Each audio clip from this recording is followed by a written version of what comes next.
শুরু হলো তাবলিগ জামাতের বিশ্ব ইজতেমার প্রথম পর্ব। জুমার নামাজে লাখো মুসল্লির অংশগ্রহণ। কাল ২১শে বইমেলার উদ্বোধন করবেন প্রধান উপদেষ্টা। উস্কানিমূলক বই রুখতে নজরদারি করবে পুলিশ। নতুন রাজনৈতিক দল হতে পারে, তবে তাদের ক্ষমতায় বসানোর মনোভাব থাকলে সামাল দিতে পারবে না সরকার। অস্থিরতা কাটছে না চালের বাজারে। বোতলজাত সয়াবিনের সরবরাহ কম থাকায় আবারও দাম বাড়ার শঙ্কা।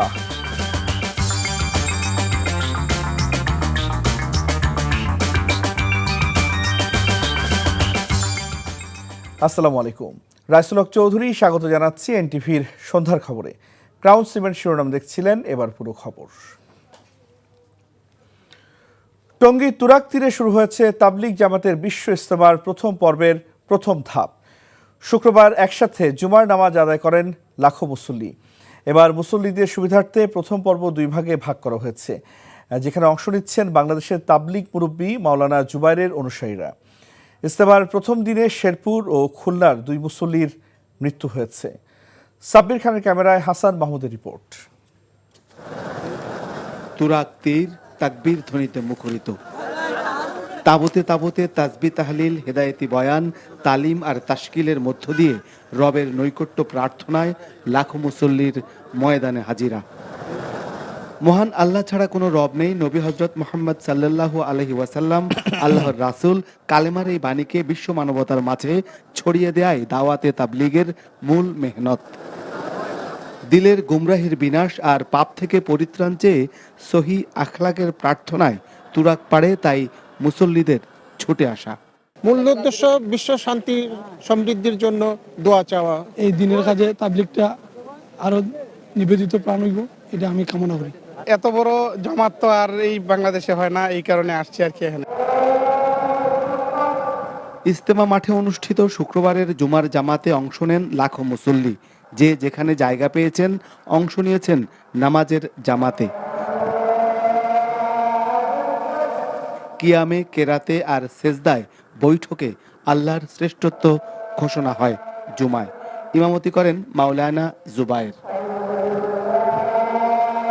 দুই পক্ষ যেন শান্তিপ্রিয়ভাবে এই ইজতেমাটা সফলভাবে সমাধান করতে পারে। আমরা নাবিয়ানা কাজ ছড়িয়ে দিই, আমাদের মধ্যে বিবাদ না থাকে। এবারের ইজতেমার প্রথম পর্ব দুই ভাগে ভাগ করা হয়েছে। ৪২টি জেলা এবং ঢাকার একাংশের সুরায়ে নিজামের তাবলিগ মুসল্লিরা অংশ নিচ্ছেন প্রথম ধাপে, যা শেষ হবে ২রা ফেব্রুয়ারি আখিরি মোনাজাতের মধ্য দিয়ে। ৩ ফেব্রুয়ারি থেকে শুরু হবে সুরায়ে নিজামের দ্বিতীয় ধাপ। ইজতেমাকে নিরাপত্তা দিতে সেনা সদস্য, পুলিশ সহ আইন শৃঙ্খলা বাহিনীর সদস্যরা নিয়োজিত রয়েছেন।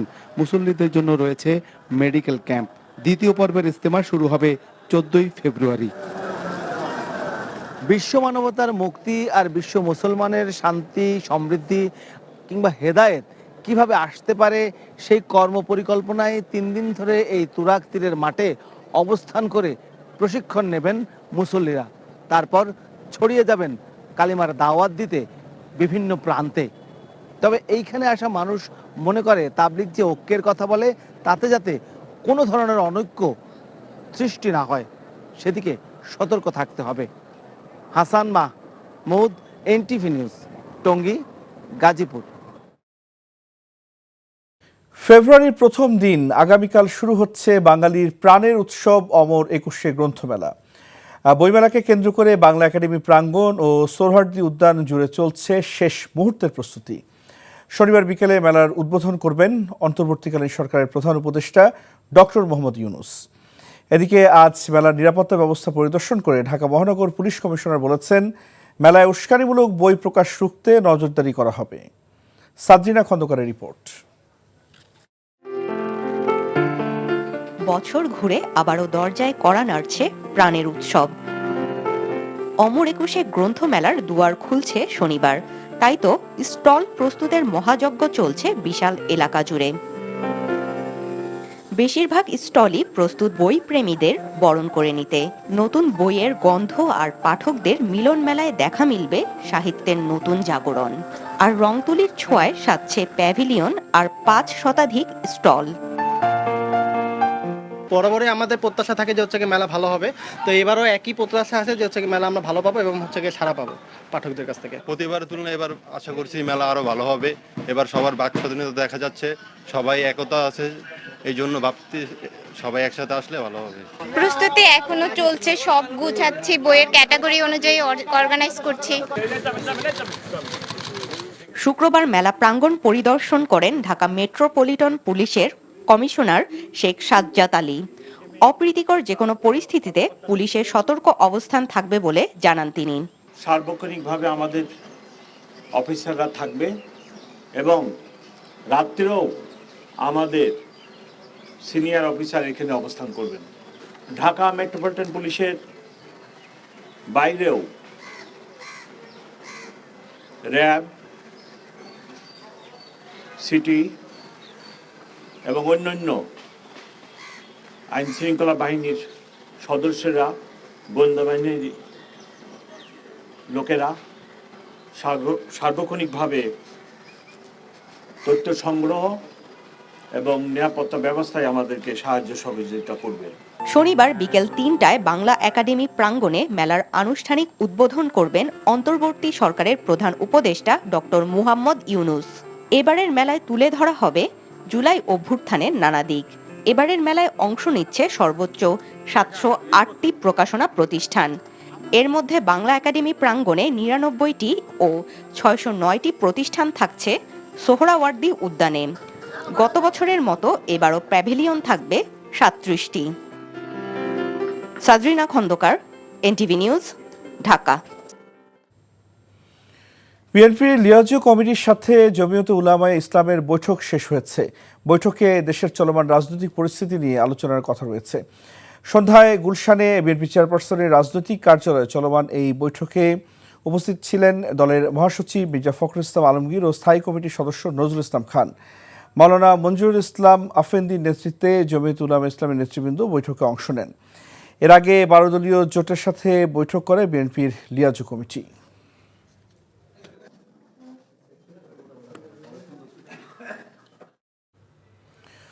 অভ্যুত্থানের পর নতুন রাজনৈতিক দল গঠিত হতেই পারে, তবে তাদের ক্ষমতায় বসানোর মনোভাব থাকলে অন্তর্বর্তী সরকার সামাল দিতে পারবে না বলে মনে করেন ঢাকা বিশ্ববিদ্যালয়ের রাষ্ট্রবিজ্ঞান বিভাগের অধ্যাপক ডক্টর সাব্বির আহমেদ।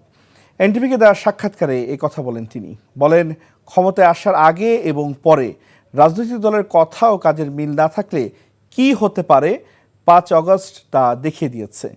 বর্তমান বাস্তবতার শক্তিধর দেশের সাথে সম্পর্ক উন্নয়ন ও সহায়তা মেলা অন্তর্বর্তী সরকারের জন্য গুরুত্বপূর্ণ বলেও মত তার। রিপোর্ট করছেন রকুন উদ্দিন। ৫ আগস্ট শুধু ক্ষমতার পালাবদলি ঘটেনি, দেশের প্রেক্ষাপটে বদলে গেছে অনেক কিছু।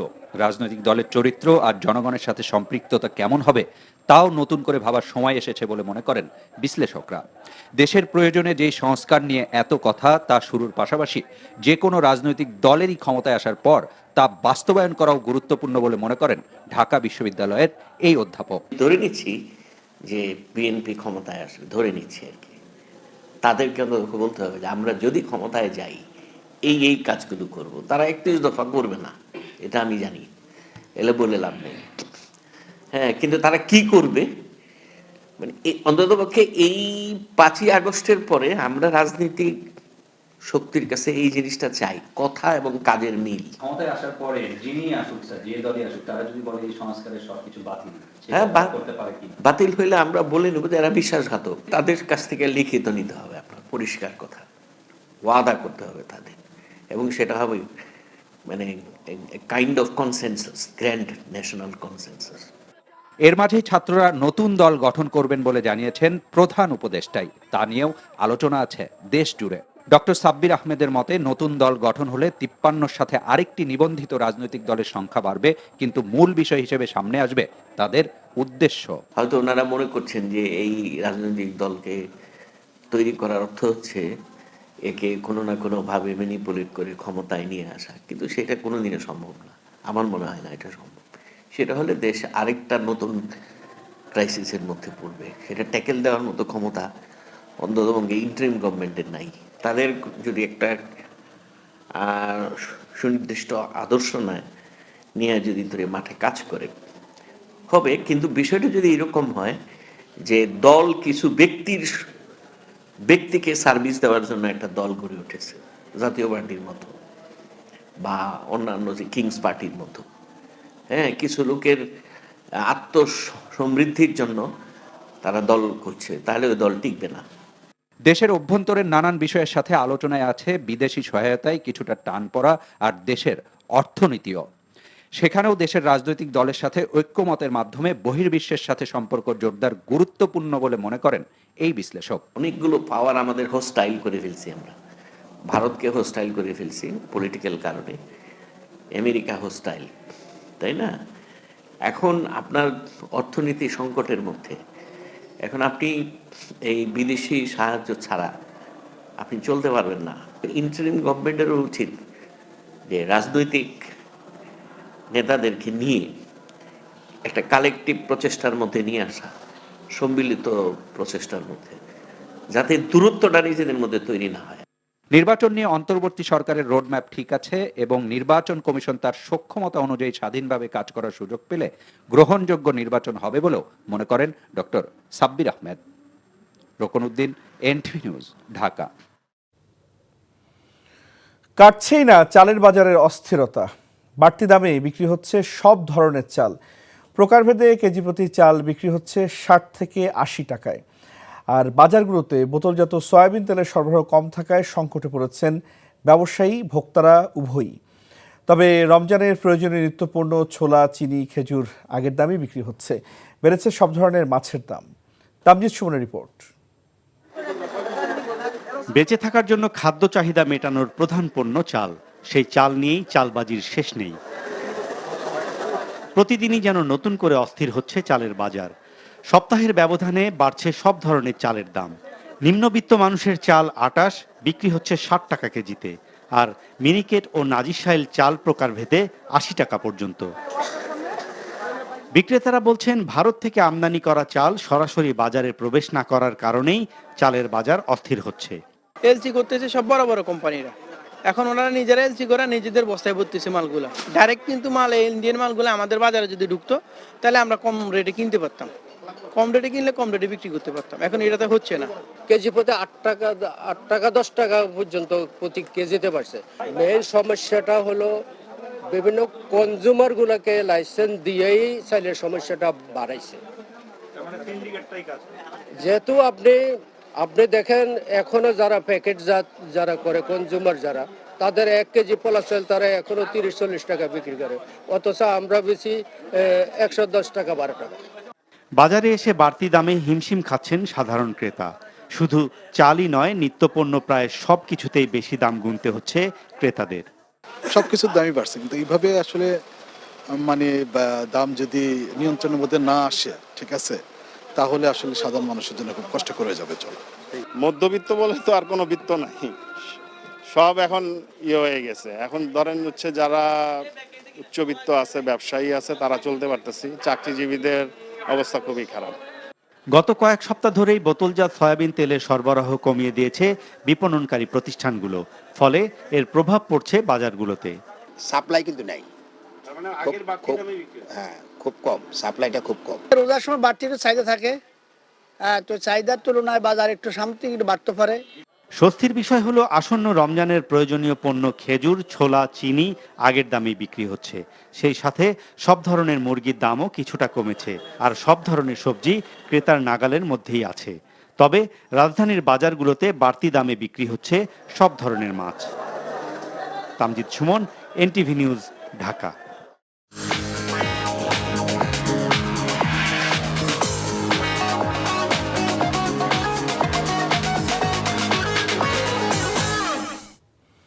নগদ নিবেদিত অর্থনীতির খবর। 1 মাস ধরে চলা ঢাকা আন্তর্জাতিক বাণিজ্য মেলা শেষ হচ্ছে আজ। সাপ্তাহিক ছুটির দিন শুক্রবার সকাল থেকেই মেলায় ক্রেতাদের আনাগোনা শুরু হয়। দুপুরের পর মেলা প্রাঙ্গণে ক্রেতা দর্শনার্থীদের তীব্র ভিড় দেখা যায়। বিশেষ করে গৃহস্থালী, নানা পণ্য, খাবার, ইলেকট্রনিক্স, ক্রোকারিজ সহ সব পণ্যে নানা অফার থাকায় সবাই কিছু না কিছু কিনে বাড়ি ফিরছেন। বাই ওয়ান গেট ওয়ান অফারে ক্রেতাদের আগ্রহ বেশি দেখা গেছে। মেলার শেষ দিনে বিভিন্ন পণ্যে 20% থেকে 30% পর্যন্ত ছাড় দিচ্ছে কোনো কোনো স্টল। গত 1 জানুয়ারি প্রধান উপদেষ্টা ডক্টর মোহাম্মদ ইউনূস ঢাকা আন্তর্জাতিক বাণিজ্য মেলার উদ্বোধন করেন। বাণিজ্য মেলায় আছেন স্টাফ করেসপন্ডেন্ট আরাফাত ইসলাম, সরাসরি যোগ দিচ্ছেন আমাদের সাথে। আরাফাত, বাণিজ্য মেলার শেষ দিন একটু আগে আমরা দর্শকদেরকে বলছিলাম যে নানান ধরনের ছাড় এবং অফার রয়েছে, আপনার কাছে আর কি খবর আছে?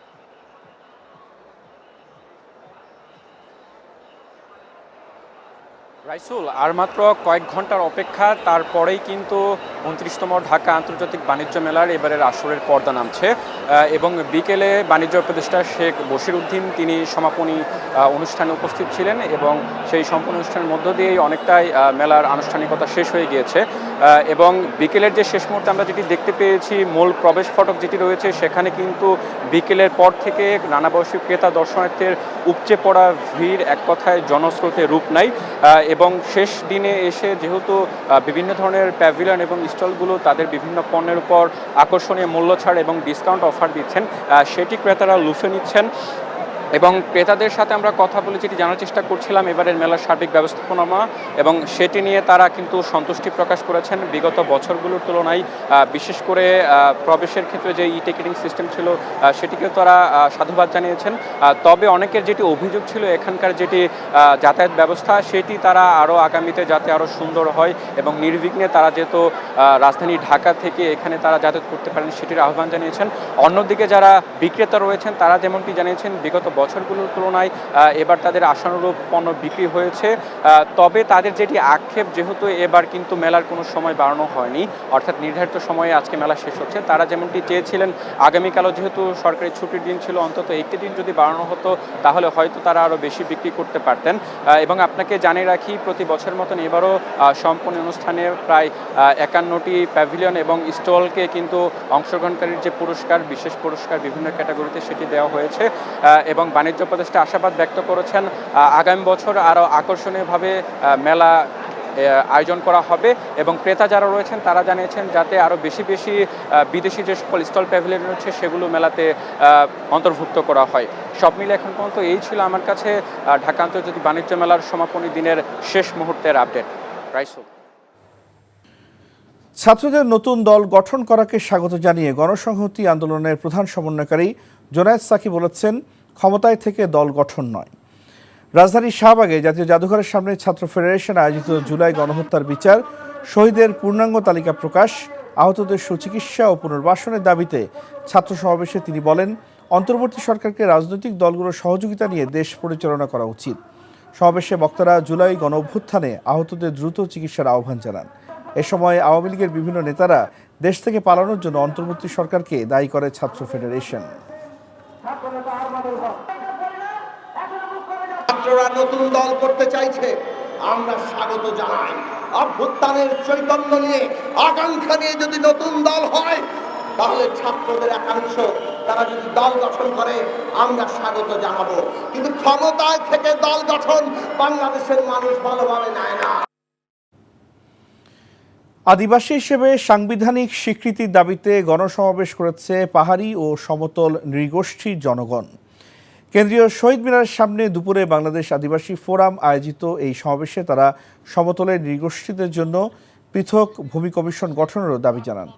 পাহাড় ও সমতলে শান্তি আনতে পার্বত্য চট্টগ্রাম শান্তি চুক্তির পূর্ণাঙ্গ বাস্তবায়ন জরুরি উল্লেখ করে তারা বলেন, এনসিটিভির সামনে আন্দোলনকারী নৃগোষ্ঠী ছাত্র জনতার উপর হামলার অবিলম্বে বিচার করতে হবে। সমাবেশে ট্রান্সপারেন্সি ইন্টারন্যাশনালের নির্বাহী পরিচালক ইফতার জামান অভিযোগ করেন, আদিবাসী ইস্যুতে একটি শক্তির কাছে মাথা নত করেছে সরকার। এই সরকারের উপদেষ্টা পরিষদের প্রায় শতভাগ সদস্য কোনো না কোনো সময় আদিবাসী দাবির প্রতি, আদিবাসী পরিচয়ের প্রতি সম্পূর্ণ সংহতি প্রকাশ করেছেন। তারা কেন আদিবাসী সম্পর্কে বাংলাদেশ সরকারের, বিশেষ করে অন্তর্বর্তীকালীন সরকারের অবস্থানটা কি সেটা সুস্পষ্টভাবে কেন তারা বলবেন না, সেই প্রশ্ন আমাদের। গণ অভ্যুত্থানের নেতৃত্ব দেওয়া তরুণরা যতদিন জীবিত থাকবে ততদিন আওয়ামী লীগকে প্রকাশ্যে কোনো কর্মসূচি করতে দেওয়া হবে না বলে জানিয়েছেন জাতীয় নাগরিক কমিটির সদস্য সচিব আক্তার হোসেন। বিকেলে রাজধানীর পল্টন এলাকায় গণ অভ্যুত্থানে শহীদ পরিবারের সদস্য ও আহতদের সঙ্গে মত বিনিময় এবং পল্টন রাইজিং অনুষ্ঠানে প্রধান অতিথির বক্তব্যে তিনি কথা বলেন। এদেশের তরুণ সমাজ আর কাউকে লুটপাটের রাজনীতি করতে দেবে না বলেও হুঁশিয়ারি দেন আক্তার হোসেন। দিল্লির প্রেসক্রিপশনে আর কোনো রাজনীতি করা যাবে না বলেও জানান আক্তার।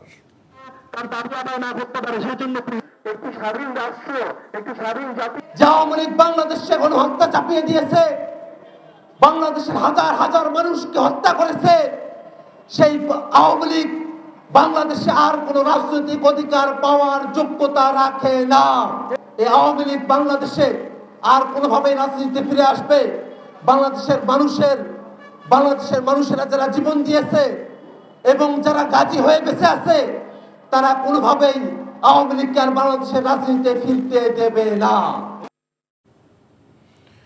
আওয়ামী লীগ সরকারের গুম, খুন, দুর্নীতিসহ সকল রাষ্ট্রবিরোধী কর্মকাণ্ড এবং জুলাই গণহত্যার সঙ্গে জড়িতদের বিচারের দাবিতে রাজধানীতে গণমিছিল করেছে ইসলামী ছাত্র শিবির। জুমার নামাজের পরে বাইতুল মোকাররমের উত্তর গেট থেকে মিছিলটি শুরু হয়। মিছিলটি বাইতুল মোকাররমের সামনে থেকে পল্টন মোড়, জাতীয় প্রেস ক্লাব, মৎস্য ভবন হয়ে শাহবাগে গিয়ে শেষ হয়। এতে শিবিরের কেন্দ্রীয় নেতারা উপস্থিত ছিলেন। পরে শাহবাগের সংক্ষিপ্ত সমাবেশে বক্তারা অভিযোগ করেন, জুলাই অভ্যুত্থানের 6 মাস পার হলেও এখনও হত্যাকাণ্ডের বিচার হয়নি। অবিলম্বে সরকারের প্রতি বিচার কার্যক্রম শেষ করার দাবি জানান তারা। বলেন, বিচার শেষ করেই নির্বাচন আয়োজন করতে হবে। এছাড়া কিছু রাজনৈতিক দল জাতির ঐক্যের মাঝে ফাটল ধরানোর চেষ্টা করছে বলেও তারা অভিযোগ করেন। কিছু রাজনৈতিক দল তারা ফ্যাসিবাদের বিচারের দাবিতে সরব না থেকে বাস স্ট্যান্ড, টেম্পু স্ট্যান্ড, চাঁদাবাজি, ছিনতাই, আন্তঃকন্দলের মতো কার্যক্রমের মধ্যে জড়িয়ে পড়েছে। এ জাতির মধ্যে ঐক্যের বদলে তারা ফাটল ধরানোর চেষ্টা করছে। আমরা এ জাতিকে ঐক্যবদ্ধভাবে সুন্দর একটি বাংলাদেশ বিনির্মাণ করার জন্য আহ্বান জানাচ্ছি।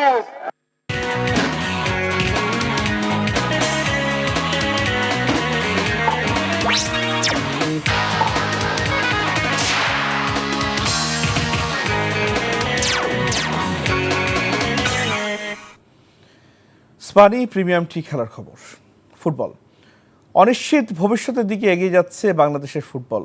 দাবি না মানলে টানা 2 বারের সাফজয়ী নারী ফুটবলাররা হুমকি দিয়েছেন গণ অবসরের।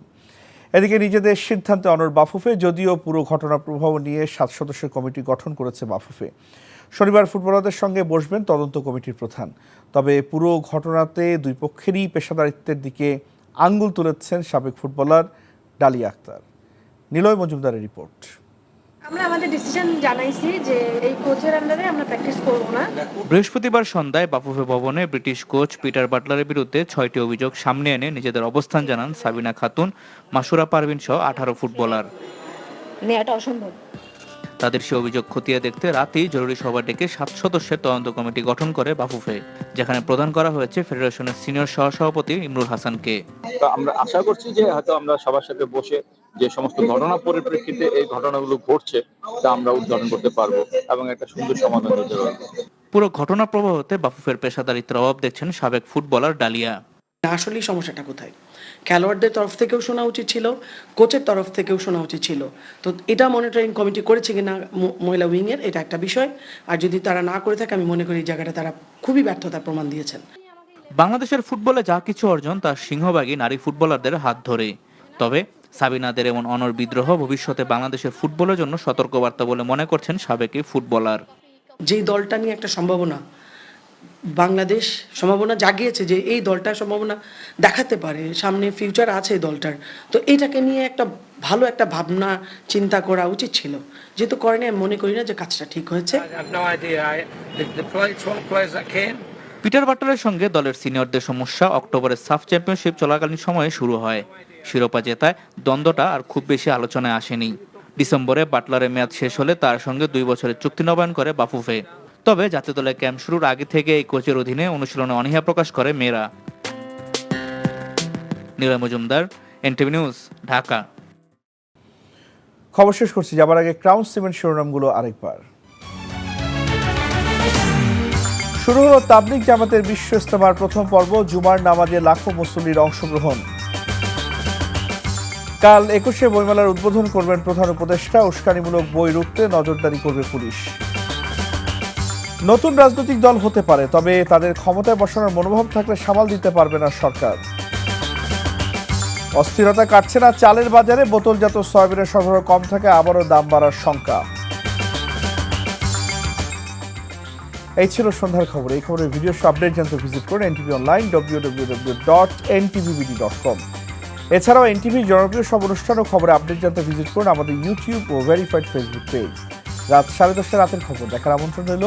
ধন্যবাদ সবাইকে।